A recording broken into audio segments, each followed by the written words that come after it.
Indiana Newsdesk is made possible in part by Smithville Fiber Internet, streaming TV, home security and automation in Southern Indiana. More information at smithville.com. Maller Grodner Attorneys, providing legal services to clients and the community. Understanding, expertise, results. Bloomington and Indianapolis. lawmg.com. IU Alumni Association, connecting IU's network of alumni and sharing the Indiana spirit through scholarships, advocacy, and volunteerism. alumni.iu.edu. IU Center for Rural Engagement, extending IU Bloomington resources to improve Hoosier lives in partnership with communities and organizations. rural.indiana.edu. And by WTIU members. Thank you. Coming up on Indiana Newsdesk. Cases of COVID-19 are on the rise again due to the Delta variant, but Indiana continues to lag behind the nation in vaccinations. The problem is a generalized mistrust, a crisis of trust in our scientific enterprises, our government and policy-making enterprises. Ahead, what the state is doing to encourage people to get the shot. Hoosiers have received more than $13 million from FEMA since April to help cover COVID-related funeral expenses. It's a great thing because right now I'm on a limited income. We take a look at the program and how you can apply. And Indiana University's proud history of Olympic swimmers and divers will be on display at this year's Summer Games in Tokyo. Those stories, plus the latest news headlines, right now on Indiana Newsdesk.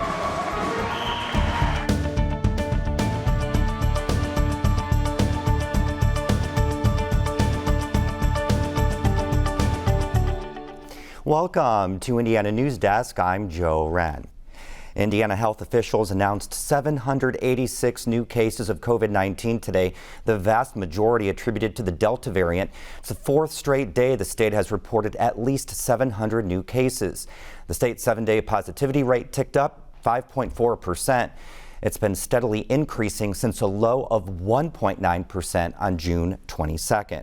Well, as cases of the more contagious Delta variant continue to rise, health officials are going all in on vaccinating vulnerable populations. In some places, the results are better than others, and most of that can be attributed to demographics. Brock Turner brings us the second of his two-part story. For Franklin County residents, today is a dash of normal after more than 18 months. But for local health officials in one of Indiana's least vaccinated counties, returning to pre-pandemic normal isn't without concern. This is the first big gathering in our county since that, and everybody's anxious to get out and have fun. And with the variants that are coming with COVID, it's very worrisome. That's why the Franklin County Health Department partnered with the state's Department of Health to host a COVID-19 vaccine clinic at the county fair. I actually had the flu worse than I had the coronavirus. This pop-up clinic, which spanned multiple days, vaccinated 33 people, a success local health officials say as demand has dried up. Each shot provides more protection for a county that has struggled to reach residents. One of them was Eva Grimm. I'm pretty young, I'm very healthy, but like I said, I do know people that are at higher risk, including my roommate from college. So it was more about doing that so I don't put them at risk than for me. Because even if I did get it and I was okay, not too sick, nothing terrible happened, but it was more so for the other people. Grimm says she's waited to be vaccinated because she caught COVID-19 just before she was eligible. Health officials hope more lower-risk residents will adopt the same logic, but they note in higher-risk populations, the stakes are even greater. The reality is we can also do something at the people who are most at risk, and that has shifted from the older age demographics now because they get vaccinated at a much higher rate, in the 75 to 80% range. Franklin County is one of just a handful in the state without a hospital. Many sick patients end up traveling north to Richmond for care. Huth says the most at-risk patients tend to be younger now because their vaccination uptake is lower. It's the people in their 40s, 50s, 60s who are vaccinating under 50%. Those are the ones who are most at risk. And I think if you were to ask me, what's the one thing we can do to basically stop hospitalizations today, it would be to vaccinate everybody above age 40, especially if they are diabetic and overweight, because those are the commonalities. Those trends are present throughout the state. Younger populations are vaccinated at lower rates. More than half of Hoosiers aged 40 to 49 remain unvaccinated. Even in counties where rates are higher, the story is the same. Monroe is one of the most vaccinated counties in the state. While its rate is lower than what Health Department Administrator Penny Cottle would like, she says she's unaware why county rates vary so widely. Wish that I had the exact answer and the reason for that, but I don't. I think that some of it is each community's different, and I don't know if that has to do with education or where people just fall in terms of regular vaccinations. Monroe County is among the highest of vaccinated people when we look at other vaccinations. All experts believe the problems aren't rooted in an individual county's public health response, rather the population's trust. I do think misinformation and mistrust, right? And whether it's mistrust of government, whether it's mistrust of media or the CDC or whatever report it might be, I think that there is mistrust. There's also just a lack of information, full information. And Huth agrees. The problem is a generalized mistrust, a crisis of trust in our scientific enterprises, our government and policy-making enterprises, because they haven't always been perfect. While the number of vaccines administered in future clinics will likely pale in comparison to earlier ones, health officials agree every shot is a step in the right direction. For Indiana Newsdesk, I'm Brock Turner.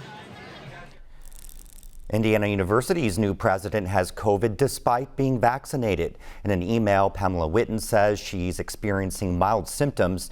On studies, the two-dose COVID-19 vaccines by Pfizer and Moderna were around 95% effective at preventing illness, while the one-shot Johnson & Johnson was 72% effective, though direct comparisons are difficult. Vaccine experts say most people who get breakthrough infections experience mild illness or don't get sick at all. Now we go over to Ethan Burks in the newsroom for the latest headlines. Thank you, Joe. A Bloomington man has been charged with 4 crimes in relation to the January 6th insurrection at the U.S. Capitol. Anthony Vo is accused of knowingly entering a restricted building without authority and disorderly conduct. The 28-year-old is not currently in jail, but will appear in court July 26th. Vo graduated from Hamilton Southeastern High School in 2011 and last attended IU in the spring of 2020. Attorneys representing the family of a Louisville woman who died at the Jackson County Jail are launching their own investigation into what happened. Tanisha Chappelle died July 16th, a day after becoming sick at the jail. Family attorneys allege jailers did not do enough to save Chappelle, who also had bruises on her body. We've talked to a number of former inmates. We've talked to some investigators. We have been working in the last few days, and that's how we've come to find just how heinous the conditions in Jackson County Jail have been. Baker says Chappelle told her family fellow inmates physically harmed her and put a noose in her cell. She was booked into jail May 26th after leading the state police on a chase through 3 counties. Indiana State Police are handling the investigation into Chappelle's death, but a spokesperson says they can't comment until the results of an investigation are completed. An encampment of people experiencing homelessness has cropped up underneath the Beeline Trail over Grimes Lane. For now, the city is allowing the camp to remain. Holden Apsher reports. The encampment of people living underneath the Beeline Bridge over Grimes Lane is not the only one of its kind in town. It's just one of the more visible. A lot of folks, are camping in areas that are out of people's view, and because once they get into people's view, people start trying to make them move and or get them arrested or whatever. Gilmore is executive director of Beacon, one of the city's shelters for those experiencing homelessness. He says homelessness is a complex issue that is not new or unique to Bloomington. Somewhere in the range of 10 to 20% of people experiencing homelessness experience what we call long-term homeless or chronic homelessness. And most street homeless individuals are chronically homeless. Gilmore says there is no way to look at what is happening under the bridge without also acknowledging the lack of resources available to those people. Housing is almost always the main solution needed when dealing with homelessness. But often there are other things that go with that as well. The camp falls into City Councilwoman Isabel Piedmont Smith's district. She says the mayor's office is drafting a policy to address homeless encampments on city property. The mayor's administration needs to make clear and public what their process is, in what circumstances they would close an encampment, how much notice they would give to the people there and to the service providers who might be able to help those people. But even if there were enough beds in shelters, Forrest Gilmore says there's no way to shelter our way out of homelessness. He says the best way to provide affordable housing for everyone is to increase rapid rehousing, permanent supportive housing, and public housing. Without them, the problem will never go away. The average age of death on a chronic homeless person is 47 years old. So they die on the streets if we don't intervene for them. For Indiana Newsdesk, I'm Holden Apsher. Homelessness and housing insecurity are among the priorities the Bloomington City Council will consider while funding money from the American Rescue Plan.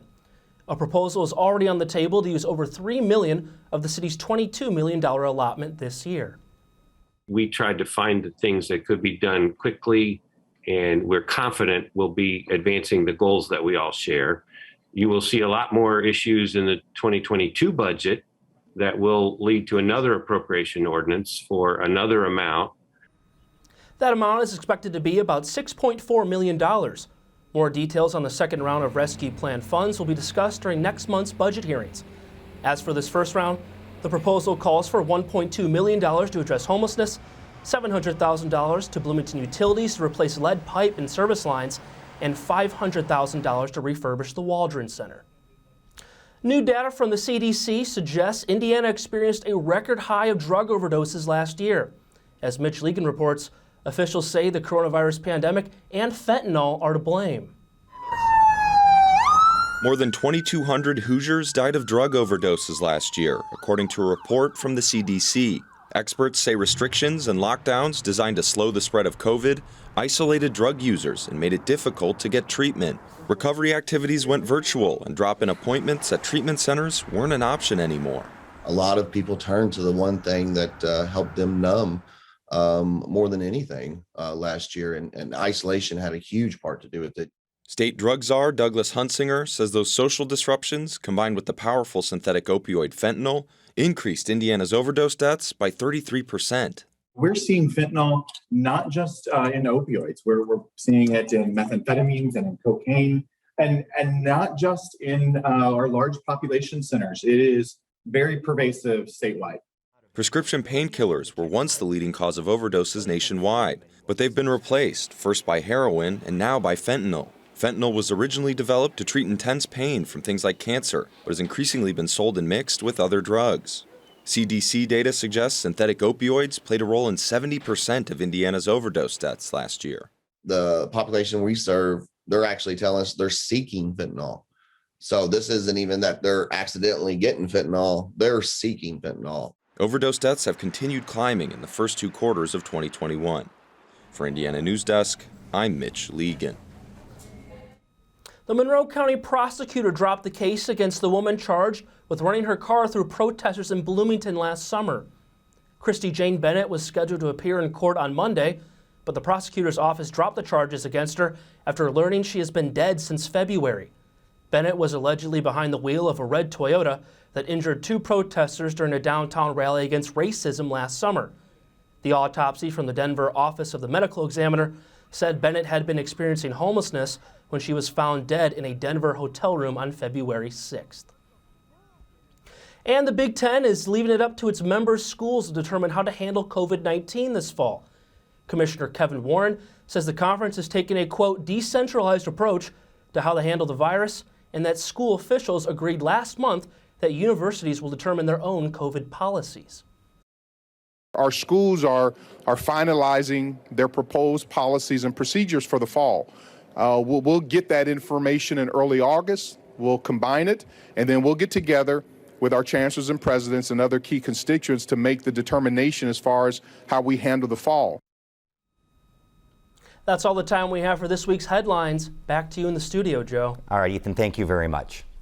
Coming up next on Indiana Newsdesk. FEMA has been reimbursing funeral costs for families whose loved ones died of COVID. We look at how the program is helping Hoosiers. And two-time gold medalist Lily King headlines a large contingent of current and former IU swimmers and divers competing at the Tokyo Olympics.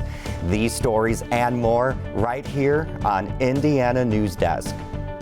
Stay close to Indiana Newsdesk as we trace education issues all the way from the Capitol to your child's classroom. So many topics that arise each year in the State House affect what happens every day in the schoolhouse.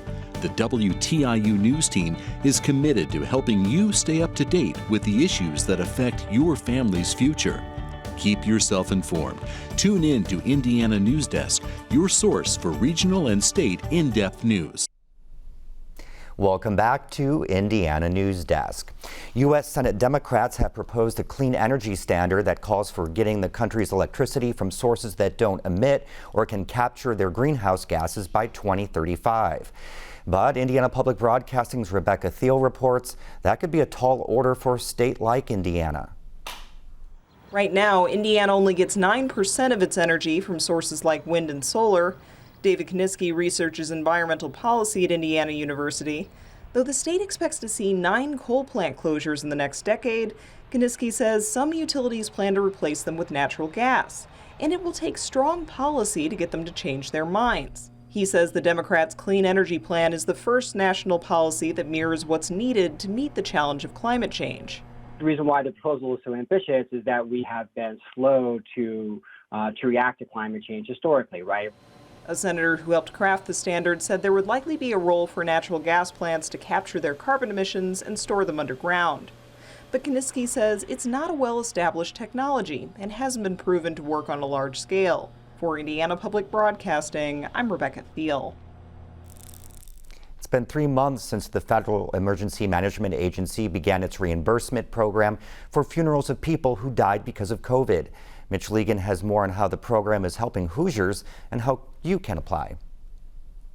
It's here in the kitchen because this is her room. She ruled the kitchen. Al Keski is learning to navigate life without his best friend. We went to the homecoming dance, and that was the first date. And it just kind of continued on there until we were married in 1959.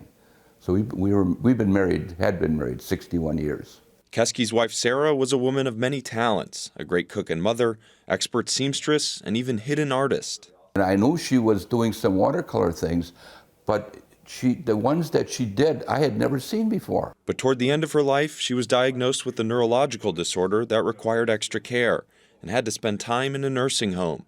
In 2020, COVID entered the home. Sarah eventually caught it and passed away at the age of 83 in December. I couldn't even hold her hand. I was at a window and I could just, hi. Keski is one of millions of Americans who have experienced a family member's death from the coronavirus. If the stress of the pandemic wasn't enough, on top of the grief that comes with loss of life, families had to determine how to honor their loved ones. And funerals aren't cheap. You know, funeral costs in Indiana range from $9,000 to $13,000, $14,000. And a lot of people had not planned for that. So when the Federal Emergency Management Agency announced it would reimburse families for funeral expenses caused by COVID, Applegate wanted to let her clients know. She organized an open house to educate people about the program and how to apply. They're already grieving the loss of their loved one, and then to pile on a financial burden is really hard for them, especially when they're of limited means, and they really don't have those resources readily available. So what is the program, and how do you get the money? FEMA is offering up to $9,000 to cover funeral costs for those who died of COVID after January 20th of last year. If there are multiple deaths on the same application, up to $35,500 is available. To apply, you must be the one who paid for the funeral and be a U.S. citizen, qualified alien, or live in the U.S. territories. You must call to apply. FEMA is not taking online applications to minimize the possibility of scams and fraud. When you get on the line with someone, they'll walk you through the documents you'll need. That includes a death certificate or other document proving COVID caused the death. You'll also need documentation proving how much you paid for the funeral and if you received funeral assistance from anywhere else. So I called that 800 number And they asked me a lot of questions. I answered all the questions, and about, a week later, I got a letter saying you have been accepted into the program. After your application has been submitted, FEMA says it'll take about 30 days to determine your eligibility. The funds will be sent by check or direct deposit according to preference. Keski applied for the assistance in early May and received a check for $4,000 in early July. He encourages others to do the same. It's a great thing because right now I'm on a limited income, and having things going on, this really helps defray some of the costs of just day-to-day living. FEMA has handed out over $700 million in funeral assistance so far. There is currently no deadline to apply. For Indiana Newsdesk, I'm Mitch Legan. If you or someone you know could benefit from the FEMA funeral program, more information is available on our website, WTIUnews.org. Indiana University's swimming program has a proud history in the Olympics, and at the Summer Games in Tokyo, the Hoosiers will again be well represented. Pat Bean has this report.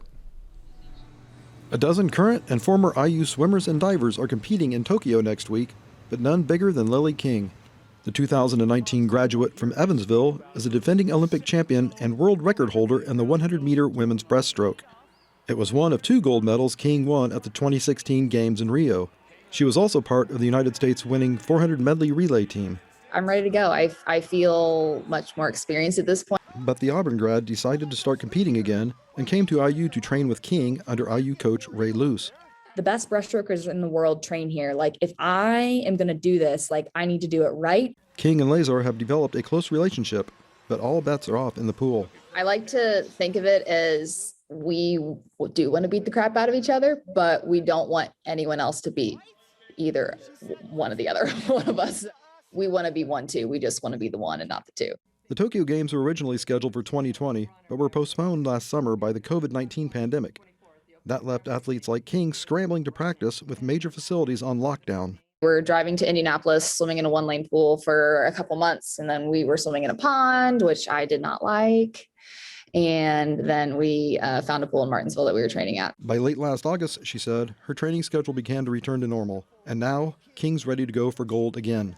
She is one of 15 current or former IU athletes competing for 5 countries in Tokyo over the next 2 weeks. A dozen of those are swimmers and divers, including Jessica Parato, who, like King, is in her second Olympics. The 27-year-old Parato placed 10th on the platform and 7th in the synchronized platform with another former Hoosier, Amy Kozad, in Rio. Parato qualified for Tokyo in the synchronized platform, but this time will be paired with Delaney Schnell of Arizona. We thought we had the best chance to obviously go to the trials, win there, and obviously kind of fight for a medal in Tokyo. So that was something that obviously, if you asked me a year ago, I didn't expect to happen. Parato lives and trains in Bloomington with IU diving coach Drew Johansson. He and Luz are coaching the U.S. Olympic swimming and diving team in Tokyo. IU has had at least one athlete in every Summer Games dating back to 1932 and has won a total of 104 Olympic medals, the majority of those in the pool. We take great pride in Indiana swimming and diving, as testament with our 69 Olympic medals. We hope to add to that total. For Indiana Newsdesk, I'm Pat Bean. And the Peru Circus has its first female trapeze catcher ever this summer. Videographer Joey Mendolia has this report from the circus capital of the world. We're at the Peru Amateur Circus building, and I am a performer here. And this year I do silks, teeterboard Russian swing, and the flying trapeze. There's usually just female flyers, and I've been flying for about 5-6 years, and there was always just female flyers and then male catchers. But this year I'm catching. It was a really cool opportunity for me to be able to do that, to be the first female catcher in our circus. I certainly hope I'm not the last, obviously. I just grew up here, and it was a big thing here. And so I remember seeing a show when I was really young. All this stuff was just super cool to me, and I was like, I want to do that. That's how I got into it. I just wanted to. You see everything upside down. And so I really try not to get caught up so much in the trick. I just kind of try to focus on their hands because that's what I'm aiming for. Hanging from my knees off of the cradle, and then my legs are locked in, and then they do a trick across and then we return back to the pedestal. I pretty much keep my feet flexed the whole time, because if not, it's a little scary. It just goes to show for just overall circus and for girls and boys that they can really be a part of any act in any position that they want to be. They just have to put the work in to get to that point. That's the end of this program, but our work continues online as we cover the news throughout the week at WTIUnews.org. Have a great weekend.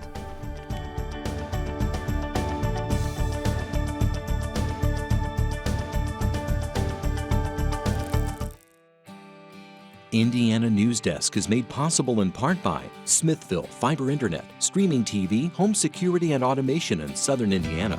More information at smithville.com. Maller Grodner Attorneys, providing legal services to clients and the community. Understanding, expertise, results. Bloomington and Indianapolis. lawmg.com. IU Alumni Association, connecting IU's network of alumni and sharing the Indiana spirit through scholarships, advocacy, and volunteerism. alumni.iu.edu. IU Center for Rural Engagement, extending IU Bloomington resources to improve Hoosier lives in partnership with communities and organizations. rural.indiana.edu. And by WTIU members. Thank you.